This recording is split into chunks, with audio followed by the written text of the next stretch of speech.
है कि इसकी स्पेशल गिरदावरी में डलवाई जाए ताकि गांव के लोगों को रोड पे ना आना पड़े। अगर इसकी स्पेशल गिरदावरी नहीं होती, लोगों को उचित मुआवजा नहीं मिलता, तो गांव के लोग मजबूत रोड पे। और हम नहीं चाहते कि लोगों को, आपको भी परेशानी और लोगों को परेशानी। नहीं, कोई परेशानी नहीं, हम तुरंत इसकी रिपोर्ट भी सेंड करवा देंगे और स्पेशल गिरदावरी इसकी करवाई जाए। जो सरकार की हिदायत के हिसाब से जो भी मुआवजा बनेगा वो हम इसमें तुरंत इनको दिलवाने का काम करेंगे। ठीक है, बहुत बहुत मेहरबानी। वहाँ के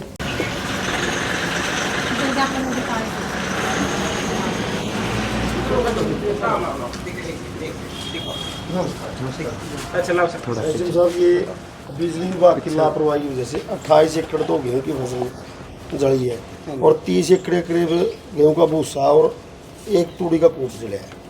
एक तो इसकी ये जांच हो गई, ये लाइट जब दिन में सरकार के आदेश है भाई 1 अप्रैल से लाइट बंद रहेगी, तो किस कारण से लाइट छोड़ दी गई? क्योंकि हम गांव में अगर 20 मिनट की लाइट एक्स्ट्रा छुड़वाते हैं तो बाकायदा उस बात की जानकारी लेते हैं कि आप पंचायत के लेटर पैड पे लिख के दो भाई किस कारण से आप लाइट छुड़वाना चाहते हो गाँव में। जब 20-20 मिनट की भी जानकारी देनी पड़ती है गाँव वासियों को, तो ये जब एक चीज़ का पता भी, ये लाइन खेतों के अंदर से गुजरती है और हर बार हादसा होता है। पिछली बार भी हादसा हुआ, इस बार भी हादसा हुआ। दूसरा, एसडीएम साहब, हम आपको बताना चाहते हैं कि जो फायर ब्रिगेड वाले हैं उनकी लापरवाही मैं आपको बताना चाहता हूँ। 2:20 पर मेरे पास फ़ोन आता है मेरे भाई का कि खेतों में ऐसे आग लगी, वो खेत में थे। तो 2:21 पे मैंने 101 पर डायल करके हेड ऑफिस में फ़ोन किया। वो बोल रहे कि हम आप भेज रहे हैं और आपका नंबर दे रहे हैं, वो आपसे लोकेशन मांगेंगे। मैंने 2:29 पे दोबारा कॉल की हेड ऑफिस में, आप चेक करवा सकते हो मेरी कॉल की डिटेल वहाँ पर। मैंने उनसे पूछा कि फायर ब्रिगेड वाले ने मेरे से लोकेशन नहीं मांगी, आपने मैसेज दिया है ना दिया? तो उन्होंने कहा मैसेज दे दिया हमने। मैंने दोबारा 10 मिनट वेट करके 2:39 पे फिर कॉल की कि उन लोगों ने मेरे से लोकेशन नहीं मांगी, आप मेरे को उनका नंबर दो, मैं उनसे अपने आप कॉल करूँगा। तो उन लोगों का रवैया, जो मैडम वहाँ ड्यूटी पे, तो उनका रवैया बहुत ही गलत था। उन्होंने नंबर देने से मना कर दिया, ये कह के बार बार आपको फ़ोन कर लेंगे, आपको फ़ोन कर लेंगे। उन्होंने फ़ोन काट दिया। मैंने दोबारा 10 मिनट वेट की, 2:49 पे मैंने कॉल की उनको, तो दोबारा भी उनका यही रवैया था। फायर ब्रिगेड पहुंची 3:05 पे, लगभग 46 मिनट बाद। अच्छा।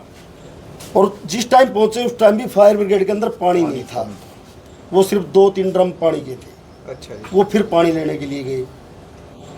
उससे पहले गांव से एक ट्रैक्टर लेके, एक कैंपर का टैंकर का काम करता है मजदूरी का, वो पहुंच गया गांव से ट्रैक्टर गलियों से लेकर, लेकिन फायर ब्रिगेड नहीं पहुंची। तो इसकी जरूर जांच होगी किसका।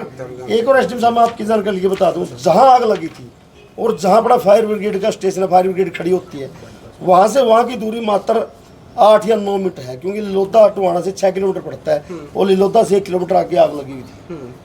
तो इसकी भी जांच हो कि किस वजह से इतनी लापरवाही हुई, क्योंकि कल आसपास कहीं भी आग न लगी हुई थी गांव, किसी भी गांव में। मान लो आसपास आग लगी हुई तो आप मान लेते हैं। एक ये इसमें आपने फायर ब्रिगेड नहीं मेंशन किया, एक बार फायर ब्रिगेड का भी एक एप्लीकेशन हमको दिलवा दो। वो अलग से एप्लीकेशन दे देंगे आपको फायर ब्रिगेड की। और एक आपसे रिक्वेस्ट है कि इसकी स्पेशल गिरदावरी में डलवाई जाए ताकि गांव के लोगों को रोड पे ना आना पड़े। अगर इसकी स्पेशल गिरदावरी नहीं होती, लोगों को उचित मुआवजा नहीं मिलता, तो गांव के लोग मजबूत रोड पे। और हम नहीं चाहते कि लोगों को, आपको भी परेशानी और लोगों को परेशानी। नहीं, कोई परेशानी नहीं, हम तुरंत इसकी रिपोर्ट भी सेंड करवा देंगे और स्पेशल गिरदावरी इसकी करवाई जाए। जो सरकार की हिदायत के हिसाब से जो भी मुआवजा बनेगा वो हम इसमें तुरंत इनको दिलवाने का काम करेंगे। ठीक है, बहुत बहुत मेहरबानी। वहाँ के जिस टाइम हमको दिलवा दो, मैं आपको अभी दिलवा देता हूँ 10 मिनट में। हाँ जी, ठीक है।